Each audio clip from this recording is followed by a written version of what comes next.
जय शिवराय मित्रांनो, छत्रपती शिवाजी महाराजांची जयंती संपूर्ण महाराष्ट्रात उत्साहामध्ये साजरी करण्यात आली। पण बुलढाण्यात घडली धक्कादायक घटना।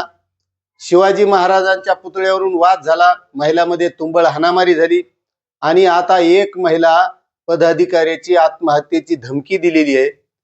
नेमकं चिखला गावामध्ये काय घडलंय, हा वाद कशामुळे इतक्या टोकाला गेला, याची माहिती आता तुम्हाला पुढे मिळेलच। बुलढाणा जिल्ह्यातील लोणार तालुक्यामध्ये एक चिखला गाव आहे आणि या गावात छत्रपती शिवाजी महाराजांच्या जयंतीच्या आदल्या दिवशी अचानक एक घटना घडली।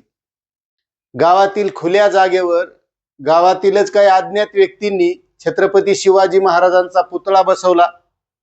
आता त्या गावातील गावकऱ्यांच्या म्हणण्यानुसार जिथे छत्रपती शिवाजी महाराजांचा पुतळा बसवला ती गावातल्या सार्वजनिक जे काही लग्न असतील, समारंभ असतील, यासाठी ही जागा वापरण्यात येत होती। म्हणून गावातल्या काही लोकांनी अशी मागणी केली की बाबा ही जागा आपल्याला लग्न समारंभ या कार्यक्रमासाठी वापरली जाते आणि छत्रपती शिवाजी महाराजांचा पुतळा हा ग्रामपंचायतच्या जागेमध्ये बसवावा। मात्र ही जी काही मागणी होती तर ही मागणी मान्य झाली नाही आणि इथूनच झाली वादाला सुरुवात। आणि हा वाद इतका वाढला की गावातील महिलांमध्ये तुंबळ हाणामारी झाली आणि याबाबतचे व्हिडिओ सुद्धा सोशल मीडियावर व्हायरल झाले, तुम्ही बघितले असतील। आणि या संपूर्ण घटनेमुळे जिल्ह्यातच नाही तर अवघ्या महाराष्ट्रात खळबळ उडवली।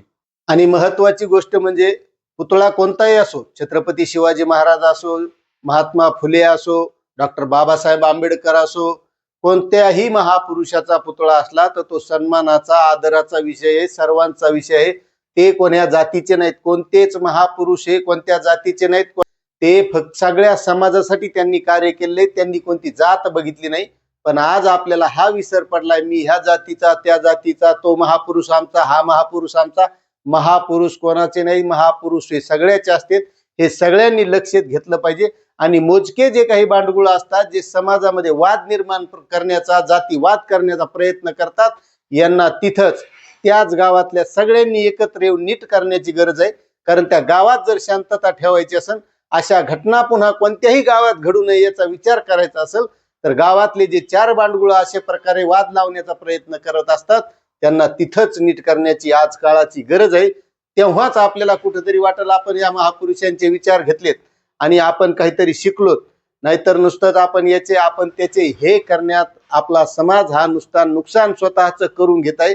मग ज्या महापुरुषांनी एवढं समाजासाठी कार्य केलं आहे त्या महापुरुषांना जे काही आपण आज एवढ्या जयंत्या, मिरवणुका काढतो, याच्यातून आपण काय आपले विचार घेतो याचा सुद्धा आता समाजाला विचार करण्याची गरज आहे। जय हिंद, जय महाराष्ट्र।